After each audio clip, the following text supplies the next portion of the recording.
এখনই আমরা স্যারকে দিব, স্যার গিফট পাওয়ার পরে স্যারের অনুভূতিটা আমাদেরকে শেয়ার করবেন। এজন্য thank you very much, thank you সবাইকে। আমাদের এজিএম স্যার আছেন, এখন উনি এবং আমরা সবাই জিএম স্যারকে গিফট দিব। জিএম স্যারকে আমরা বলছি, জিএম স্যারকে আমরা এখনই প্রথম আমরা ক্রেস্ট দিব, পাশাপাশি এরপর গিফট দিব।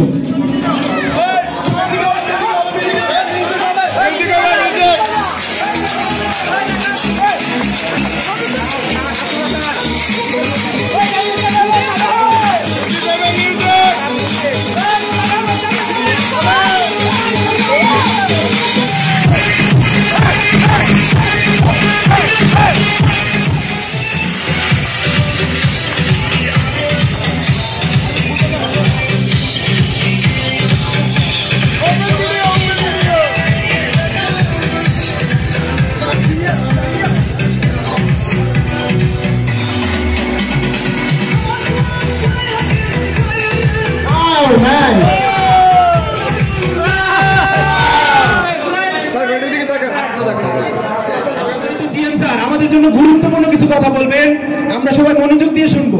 গুরুত্বপূর্ণ কিছু বলবেন এবং তার অনুভূতি আমাদের সাথে শেয়ার করবেন। থ্যাংক ইউ সবাইকে, থ্যাংক ইউ ভেরি মাচ।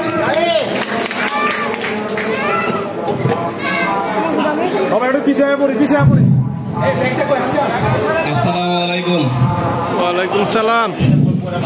আসলে আমাকে আমার কলিগরা এভাবে বিশেষায়িত করবে, আমি নিজে লজ্জিত হচ্ছি, কারণ আমি এত বড় মাপের মানুষ না। আমাকে যদি বলা হয় মেশিনটা ঠিক করে দাও, আমি পারবো না। আমাকে যদি বলা হয় স্যার এই প্রবলেম হয়েছে, আমি সলভ করে দেন, আমি পারবো না। আসলে আমাকে কেন যেন এত বিশেষায়িত করলো আমি জানি না।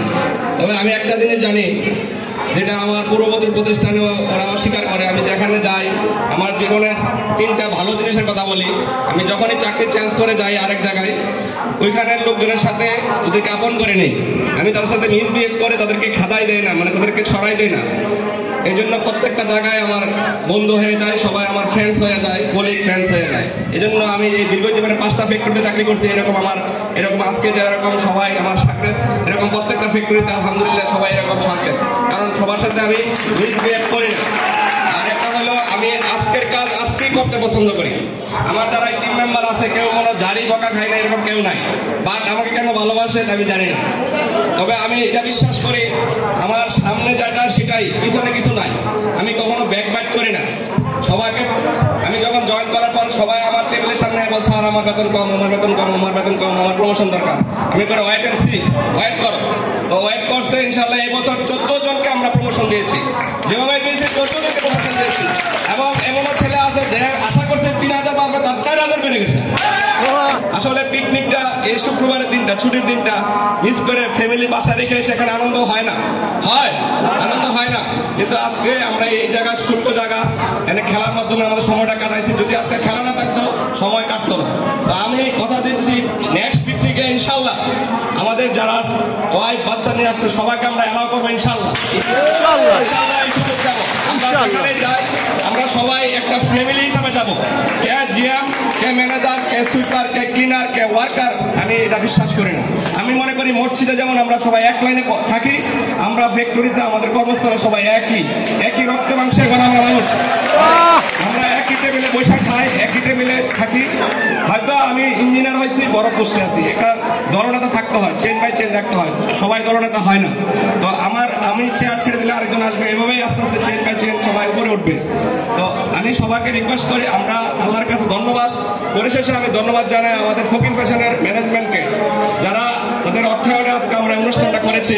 আমরা কারো থেকে পয়সা নেই নাই এই অনুষ্ঠানটা করতে। ফকির ফ্যাশন লিমিটেডের এমডি স্যার এবং চেয়ারম্যান স্যার, ওনারা কোভিড আক্রান্ত, সবার কাছে আমরা দোয়া করেছি শুরুতে, এবং আমরা প্রত্যেকটা নামাজ বেলায় আমরা দোয়া করবো ইনশাল্লাহ। আমরা দোয়া করবো সিজদাতে দোয়া কবুল হয়, সিজদাতে আমরা স্যারদের জন্য দোয়া করবো। আর ভবিষ্যতে যেন ওনারা আরো অর্থায়ন করলে আমরা বড় বড় পিকনিক করতে পারি। এবং আমরা ফকির ফ্যাশনের উন্নতি কামনা করি এবং সবাইকে অসংখ্য ধন্যবাদ জানাচ্ছি। আমার ম্যানেজমেন্ট টিম থেকে জানাচ্ছি, যাদের অক্লান্ত পরিশ্রমে আমরা যেসব কাজগুলো ফ্যাক্টরিতে করতেছি। পরিশেষে বলি, তোমাদেরকে ধন্যবাদ জানাই। যত পুরস্কার পাইছি এটা তোমাদের কারণে পেয়েছি। তোমরা যদি ঠিক মতো কাজ না করতা, ফ্যাক্টরি ভালো চলতো না, প্রবলেম সলভ হইতো না, আমরা এনপিডিতে ভালো হইতো না, আমাদের এমডি স্যারেরা আমাদের প্রশংসা করতো না, টাকা পয়সা বাড়াই দিত না, বেতন বাড়াইতো না, প্রমোশন। তোমাদের কাজের কারণে কিন্তু তোমরা হইতো। আমি কিছু না, আমি একটা গাইড দিচ্ছি, আমি একটা প্ল্যানিং করছি। সবাইকে ধন্যবাদ, সবাই ভালো থাকুন।